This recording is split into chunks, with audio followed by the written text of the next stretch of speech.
In this recap video, we will be looking at Sara nag-resign sa DepEd, harassment ng China, Meralco dagdag bawas singil, at marami pang iba. For me, this is for Joseph and welcome to News Worthy Recap Weekly Edition number 56. We have those covered since last week, so skip to the timestamps provided if it piques your interest. Click down for the place selective summation. Here are some PH News commentary for your convenience. VP Sara nag-resign sa DepEd. In a shocking at honestly a grand old move, pinahayag ni VP Sara Duterte ang kanyang resignation bilang sekretarya ng Department of Education at Vice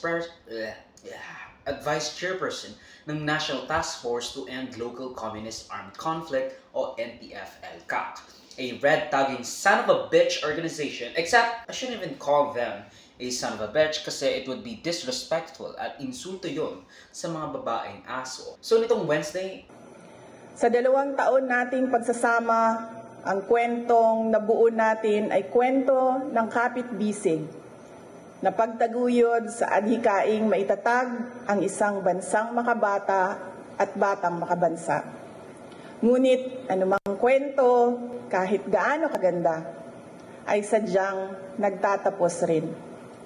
Earlier today, June 19, 2024, I sought an audience with the President and tendered my resignation as the Secretary of Education effective July 19, 2024.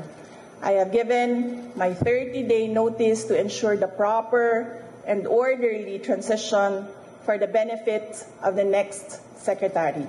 nagbitiw siya sa kanyang pwesto as the DepEd Sec and VCP of NTF-ELCAC, which we should have foreseen kasi if you remember from NIDW recap number 55, Duterte was not with Marcos celebrating the Independence Day of the Philippines back in the 12th of June. And most importantly, nasa Davao siya nung nangyari ang mga iyon. Sinabi niya rin na ang UNITEAM as a political unit isn't a thing anymore. Kumaga sabi niya, nag-exist lang noon ang UNITEAM when they were campaigning at ngayon, there would be no need for such political tandems to exist and that they're only there to do their job.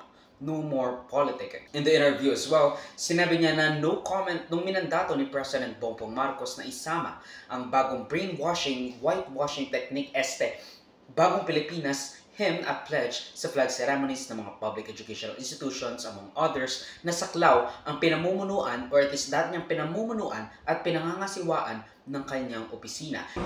Ang UNITEAM was the tandem during the 2022 elections and then tandem of Bongbong Sara during the 2022 elections and then human ang elections nagaog na and gapasalamat mi sa ato ang mga kaigsuunan sa ating mga kababayan sa kanilang suporta sa tandem ng So the unit team no longer exists afterwards? Are you saying we are not candidates anymore?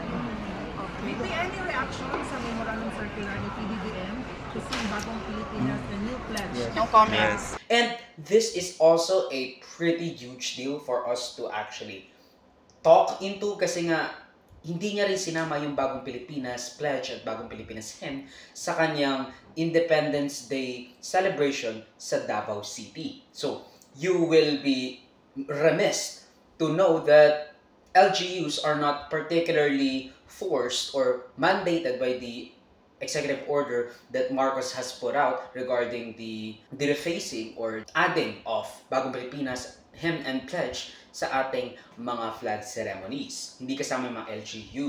So, it makes you wonder, noon pala, anong nangyayari sa dalawa? Bakit hindi niyo sinama yung Bagong Pilipinas Hymn at Pledge? Well, now we know. Now, hindi ko na kailangan pang ulitin yung mga pinagsasabi ko tungkol sa aking dismaya sa mga pinaggagawang kabalastugan ng mga namumuno sa ating administrasyon, with me also reiterating na I am not dogmatic nor an op for the opposition, or at least for the sake of opposition. Pero this really makes us wonder what the hell happened to the supposedly UNITEAM. Kasi naalala natin na wala masyadong pinangako ang ating presidente at vice-presidente. Wala silang plataforma para bigyan yung tao ng rason kung bakit sila iboto. the only reason they even went or they even won, besides what I would reveal later, is that, you know, they were riding off the coattails at riding off their surname as, again, Marcos and Duterte. Kasi nga, again, in the rise of Duterte, Marcos also has seen a pretty substantial boost regarding the popular propaganda, populist political machinery that Marcos has had. Kumbaga, this really makes us wonder kasi nga, what the hell happened to the supposedly unity team? Kasi naalala natin na wala naman silang masyadong pinangako na yung ating presidente at vice-presidente when they were campaigning. Walang plataforma kundi ang unity. Tapos ngayon, bukang bibig nila noon yung unity, tapos magugulat na lang tayo sa mga patutsyada ng dalawang pamilya from one another. Kung gusto nyo pa makakita ng mga ganitong kabulsigan na hindi bias, kasi I'll tell you na maraming nagawa si Marcos, but still, hindi dapat pinapalagpas itong kabulsigan na to, okay? So subscribe to the channel, follow my links in socials, and for choose that will be linked down below. Also, panoorin nyo yung mga bagong Pilipinas Initiative Duterte Holds Rally at People's Initiative Chacha something, yung bagong Pilipinas Chubanes na in-upload ko. It's still there. So check that out, especially NIDW recap number 55. But anyway, enough shilling. The gist of it all, kasi I think I've already covered yung mga nangyari sa ating minamahal na unity. But essentially, it all started even before they were campaigning para sa pagka-presidente at vice-presidente. Now, I'm not going to cover Duterte's mother being a Dilawan, Duterte being a Dilawan before 2016, even Sara being a Dilawan after 2016. He became suddenly anti-Dilawan and anti-establishment and all that stuff. Duterte didn't really like Marcos. Sinabihan niya pang weak leader si Marcos. At again, noon pa man, sinasabi niya na yung yung kandidato natin, humihit-hit, sumisingho. Is there going to be a coalition between PDDS or PDP with Lakas CMD? No. No? No, I cannot because nandyan si Marcos. Hindi ako believe na he's really a weak leader. Kaya ako sabi ko, totoo yan, hindi ako naninira ng tao. Talagang weak yan. Kasi spoiled child, only son. Of course, he can talk. He delivers English articulate. Pero ang-aral kasi kung saan-saan sa labas. Pero sabihin mo may crisis, gano'n. He's a weak leader. At saka may bagahe siya. Ito si Bong, naghahanap ako ng tao na honest at trabahante talaga. Maano ninyo yan, trabahante talaga. Yung kalaban niya ngayon, dalawa na lang yan sila sa political horizon. Yun, nagtataka rin ako kung bakit na suddenly naging fascinated ang tao. Ako hindi lang ako, I cannot mention his name kasi wala man ako doon. But as a mayor, no, alam ko na yung mga mayaman sa Davao, pati yan siya humihirit ng cocaine. Cocaine lang naman. Wala akong sinabing siya, cocaine. Sabi nga ni Duterte at ng taong bayan, dapat si Sara ang tumakbo bilang presidente kasi for sure mananalo yan. I mean, they were vindicated with that thought kasi if we see the 2022 tallies for the election results, makikita natin na mas mataas ang nakuhang boto ni Sara kaysa kay BBM. But after they won in a landslide, maraming murmur na ang gustong hawakan ni Sara is yung Department of Defense because ayun yung kanyang gusto. Pero ano ginawa ni BBM?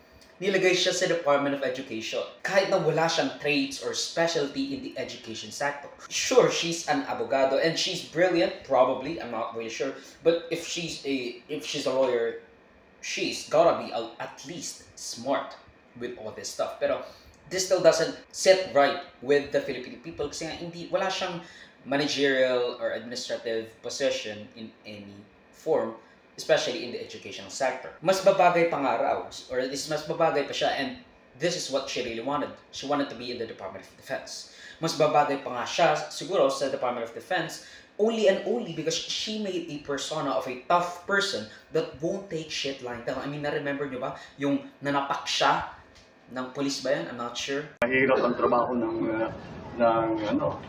Secretary of Education. Pero nag-agree naman siya at palagay ko kasama na dyan dahil she is a mother and she wants to make sure that her children are well trained and well educated, and that's the best motivation that we can hope for. Meron siyang persona na na-cultivate katulad ng kanyang papa as a strong person. Strong man, strong woman, whatever you want to call it. Kontrolado man unta ma'am nya na may order ang sheriff nga i-continue. Asa sheriff? Makita sheriff. Proteksyon na lang namong. Dali sir.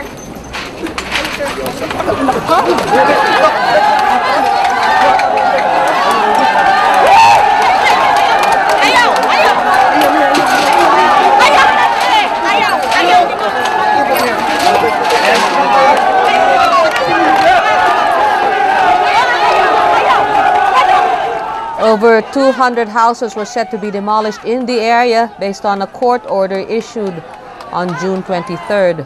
Ang rason ni Marcos, kahit na wala siyang qualification in education, is that she's a mother. Napaka-sexist, di ba? Basically, sinasabi niya, kahit na wala itong qualification, the natural nurturing instinct of a mother will be enough. And that's an insult sa ating mga tauhan sa gobyerno, sa ating mga tao sa gobyerno. Yung mga nasnub sa posisyon just to give Duterte something to do in the vice, or at least, because again, the only role of the vice president is to replace the president when they are unable or unwilling to take on the mantle of the president. So again, this is kind of a rough and tumble of all of this, pero yan nga. Ang rason ni Marcos, kahit na wala siyang qualification in education, is that she's a mother. Napaka-sexist, di ba? Basically, sinasabi niya, kahit na wala itong qualification, the natural nurturing instinct of a mother will be enough. Which, in that case, why would we hire people with specialties if their natural nurturing instinct would be enough to lead on the education of a 115 million people or 115 million populace, the education of the youth that will shape the future of our country. Umalis si Sara sa lakas CMT dahil sa labanan ng House Speakership, where naglalaban ang pinsan ni President Marcos na si now House Speaker Martin Romualdez at former President and Gon's anti-Marcos Gloria Macapagal-Arroyo. Sumunod dito is yung confidential fund debacle kasama na yung pag-ubos ng 125 million na allocated fund na hindi inaproba ng Kongreso. Now granted, kasama siya sa contingency fund, which makes it so that the President can allocate funds or take funds from it and put it to the projects of other agencies na kakapuset. Of course, galing siya sa contingency fund na nasa discretion ng Pangulo at DOF for allocation. Kahit na again, hindi siya augmentation kasi yun ang nagiging kind of the itty-bitty thing about it. Because again, hindi siya augmentation in a sense na dahil wala namang line item. Kasi again, the Vice Presidency of Leni Robredo did not have or never had a confidential fund, and even Binay only had at most 11 million or 6 million, I'm not sure. And you know, the 100 sneak na ginawa nila Marcos at ni VP Sara Duterte should raise some eyebrows. Kasi again, I think around 36 million si Noli De Castro nung siya vice-presidente ni GMA. Tapos si Binay naman, 11 million yata. Tapos si VP Leni, walang confidential fund. Tapos bigla na lang tataas ng 125 million. Tapos again, humihingi pa siya ng 500 million pesos para sa confidential fund ng Office of the Vice President. Tapos, those 125 million na hindi nalaman ng tao up until recently, kung saan nagkaroon ng mass hysteria sa netizens natin, and of course, the Filipino populace, yung additional few hundred million pesos na yun, naubos in just 11 days. Those 125 million, naubos in just 11 days. So, isipin mo, saan nila ginamit yun? Or tapos yung hinihingi niya pa sa 2024 budget ng 150 million confidential fund para sa Department of Education at 500 million pesos na confidential fund para sa Office of the Vice President. Kumbaga, 6 million, 6 million, 6 million, 6 million, 6 million, 5 million, 6 million, 00000, 150 million, 500 million pa. Diba? Ganoon ka-start yung difference between the confidential funds of our vice presidents back then to Sara Duterte. And even then, naungkat din na ang discretionary at confidential funds ng Davao City noon is umaabot sa daan-daang milyon, even billion probably. Umabot ng multi-billion yung naging confidential fund simula nung naging mayor si Sara Duterte ng Davao City. So that's weird, di ba? Talagang sanay na siya sa entitlement niya sa 100 millions of confidential fund for her discretionary use na walang umaangalis sa kanya.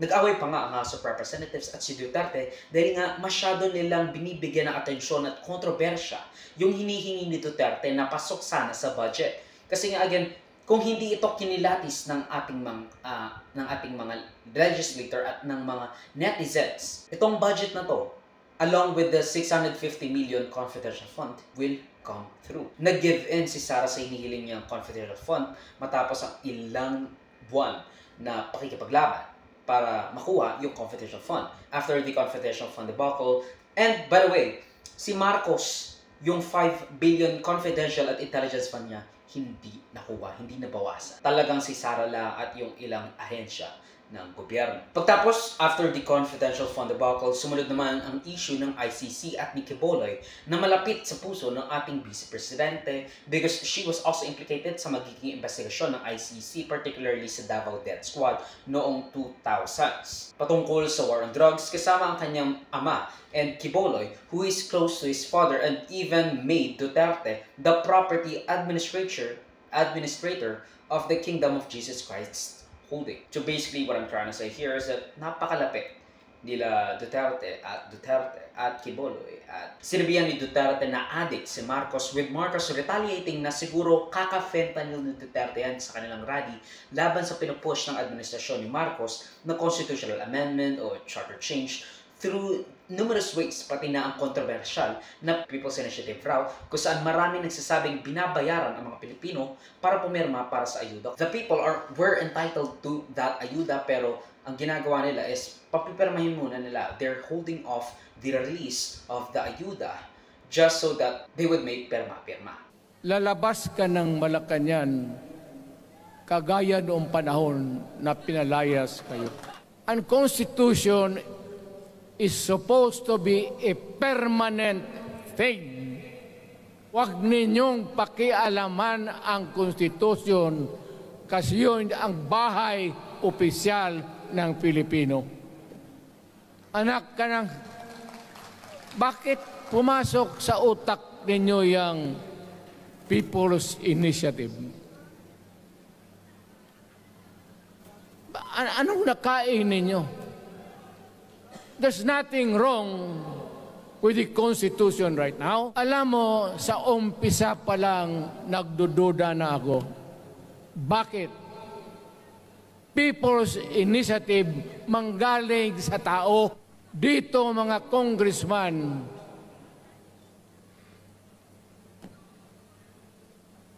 alam ninyo, kung magkaletse-letse ang buhay na ito, sabihin ko sa military, sirahan ninyo yung Congress. Bakit binababoy ninyo ang bayan natin?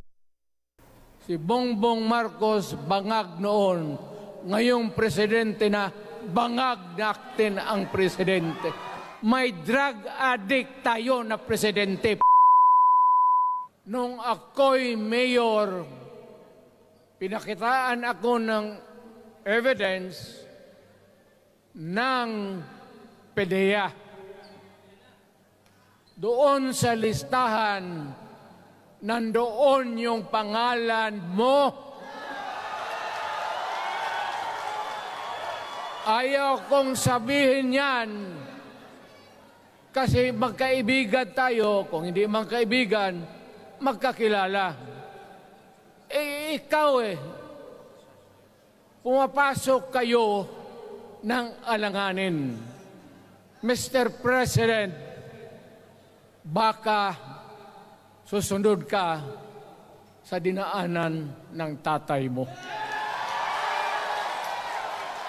Diyan ako takot Ayaw ko mangyari sa iyo yan. All of these things that he is causing is oppressing the people. Maumbago na.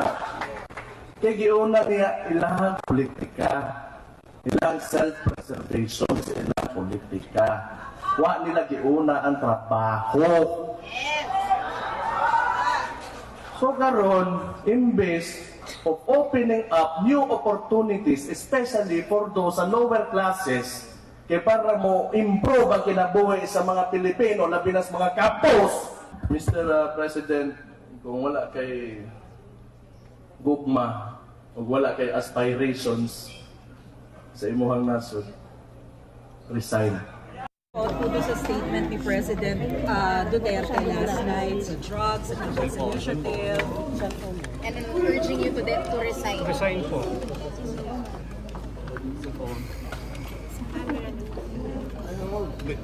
I think it's the fentanyl.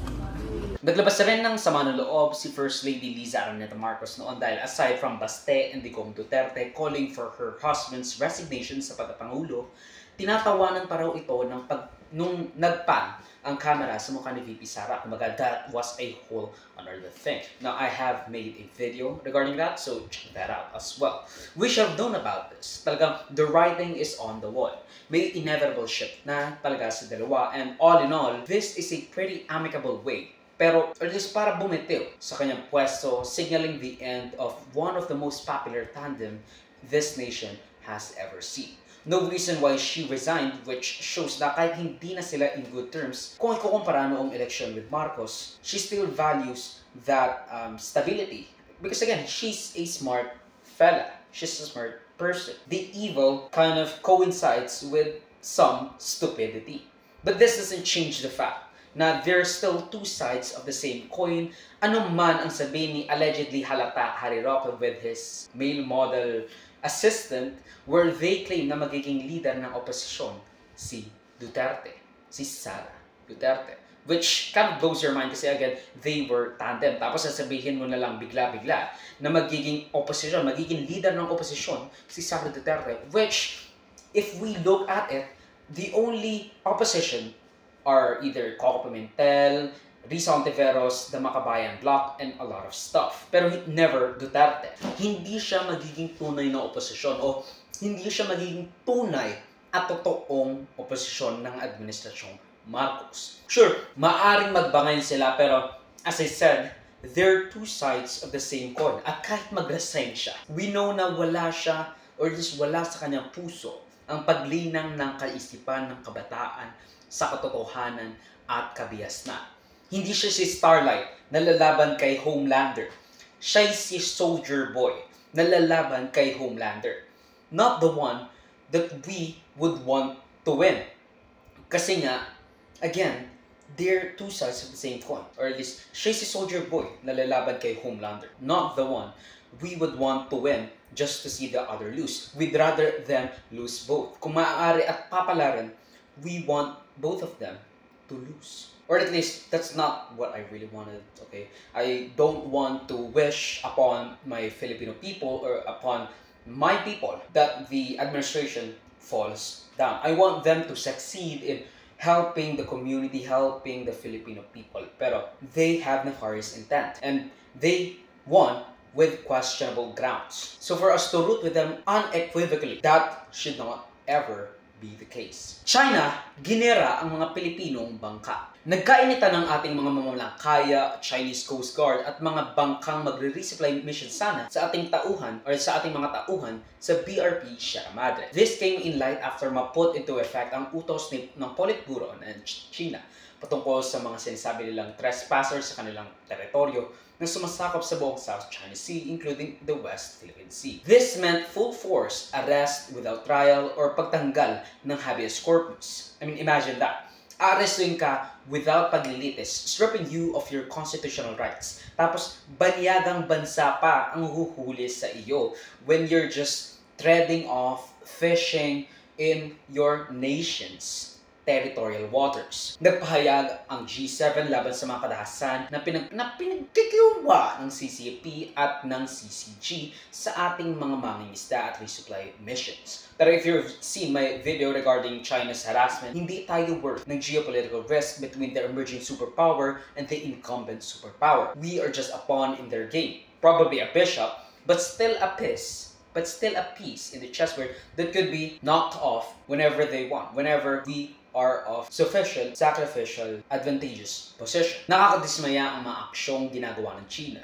Marahas at irresponsable ang kanilang pag-escalate ng sitwasyon just because they can, just because they know that we would not stoop to their level. Kaya talaga magtataka ka, and if you want to be kept up to date sa PH local at international news, you better subscribe to the channel, follow my links and socials and avoid choose that would be linked down below. Naghahain ng petisyon ang Pilipinas para palawakin pa ang ating claims sa ating karagatan, extending the 200 nautical miles sa standard, or at least na standard mandate ng UN-recognized countries para mas lalo pang patibayan internationally, legally, ang ating mga pag-angkop sa West Philippine Sea sa ating, or at least sa isang mapayapang paraan. Ang adage na patuloy nating maririnig dito is, kapag pinuto ka ng bato, batuhin mo ng tinapay. Pero in a recent gruesome accident at war freak fight between the Chinese Coast Guard, mga mamalangkaya or fishermen at mga bangkang magre-resupply mission para sa ating mga tropa sa Sierra Madre, may nanakawan, kumpiskasyon, naputulan ng daliri, hilhan, nasugatan, pumasok pa sa ating mga barko at nanira ng barko at kagamitan when a humanitarian mission was conducted sa ating insular na teritoryo at resupply mission. Hindi natin magagamit yung nilagdaan nating Mutual Defense Treaty with Japan, US, and Australia. Hindi ito worth it. Hindi tayo worth it para dito. Iyan ang nasa kanilang isip. We are just pawns, or again, bishops, that can be discarded whenever we are no longer favorable, or we are no longer needed. Ganito ang game plan niya. Pag nagkaroon ng labanan between Taiwan and mainland China, kahit isang hagip lang ng masamang hangin sa ating mga mangingisda at Coast Guard, gagawin nila itong justification. Pero kung walang laban, wala pang laban against Taiwan, kahit may mamatay pang Pilipino o milyon to bilyones ang masira sa ating mga kagamitan, hindi magagamit ang Mutual Defense Treaty. Deterrent lang yan, and not even a good deterrent. Now, kahit ang beses sila mag-speak out against the aggressive actions China has been doing, the G7 and the Western world, it is never materializing in any significant way as a deterrent against Chinese aggression and harassment in the West Philippine Sea. And tinitignan ngayon ng China kung hanggang saan ang kaya nilang gawing aggression before it becomes too much for the US. Pero here comes the hint. That deterrent, it is never enough. Never, never. Marahas at walang habas ang pagnanakaw, pangupiska, pananakit at pananira ng ating mga kagamitan. Baril, darili, daliri at barko. Barbaric at irresponsable ang Chinese Coast Guard at ang Chinese administration for this debacle. Marahas at hindi katanggap-tanggap. We cannot fight them. And if we did fight them, the sanctions alone would be enough to crush the Filipino people. Hindi dapat tayo nadadala na lang ng ating damdamin. Pero nakakadismaya yung kanilang patuloy na harassment sa ating mga Pilipinong mamalangkaya, sa ating mga Coast Guard, sa mga Pilipinong naghahanap buhay lamang. Napakalala ng ating pasensya. Kumbaga, we can't really be the aggressor. We can't really be the one to escalate the tensions in the West Philippine Sea. Kasi again, we are but a small, wee-bit nation. Hindi natin magagamit yung Mutual Defense Treaty. We can't invoke Mutual Defense Treaty. We can't invoke Article 5 of NATO. Kasi we are just but pawns. And that's the sad truth. Wala tayong magagawa laban sa banggaan ng emerging superpower at ng incumbent superpower. Hindi sila maglalaban para lang sa Pilipinas. Maybe, and maybe is a big stretch, if they invade us. And not those mini incursions in the West Philippine Sea. I mean full-blown takeover of our country. Maybe then, and only then, do we get something of a mutual defense treaty being ever invoked. Here are some more page news for your convenience. Meralco June 2024, dagdag bawas singil. Nag-anunsyo ang Meralco ng dagdag singil para sa paparating na bill ngayong June 2024 na aabot sa 0.64 cents per kilowatt hour. Na dagdag singil or 130 pesos sa kumukonsumo ng 200 kilowatt hours, 190 pesos sa 300 kilowatt hours, bawas ng 320 pesos para sa mga konsumo ng 500 kilowatt hours ng kuryente. Ang pagtaas ng mga singil sa kuryente ay dahil raw umano sa paglobo ng presyo sa spot market kung saan kumukuha ang Meralco na may 30% ng kanilang fuel o panggatong para gumawa ng kuryente kasi nga again maraming plant failures. Pero magkakaroon naman ng bawas singil para sa buwan ng June na aabot sa mahigit 2 pesos per kilowatt hour o 392 pesos na bawas singil sa kumukonsumo ng 200 kilowatt hours, 588 sa 300 kilowatt hours, 784 pesos sa 400 kilowatt hours, at bawas na 980 pesos para sa kumukonsumo ng 500 kilowatt hours ng kuryente. I mean, of course, this is a welcome use. Talagang napakalaki. Pero we should remember na may dagdag singil or may dagdag na singil na silang pinaplano. Iuutay-utay ang ilang sentimo per kilowatt hour at isa-spread ito in 3 months para hindi pa tataas lalo ang singil ng kuryente. But the fact of the matter is na tuloy-tuloy pa rin ang magiging dagdag singil sa kuryente for 3 more months consecutively. At yan ang pagtatapos ng News Worthy Recap Weekly Edition for roughly the 3rd week of June 2024. Mag-suggest more topics and or corrections to Balitas if you feel I misrepresented them in any way. Salamat sa panonood mga kabang. For me, like, subscribe, follow my links in socials and for Joseph would be linked down below. Paalam and goodbye. I guess.